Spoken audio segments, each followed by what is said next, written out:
How to turn off voicemail on Android. Hi everyone, this is Rose from Create Login and Delete. Without further ado, let's dive right into the video. To turn off voicemail on Android, simply launch Phone app on your device. Now head towards the three dots at top right corner of the screen and locate Settings. Tap on it. Under Settings menu, you need to scroll to the bottom and select Voicemail option. Now from this menu you have got three options, that is notifications, visual voicemail and advanced settings.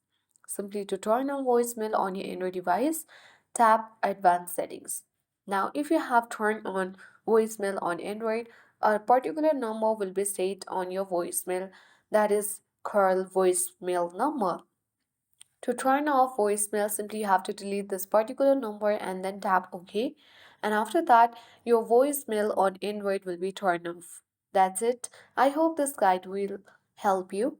If you're new to our channel, hit the like button, subscribe, and thanks for watching. See you in the next video.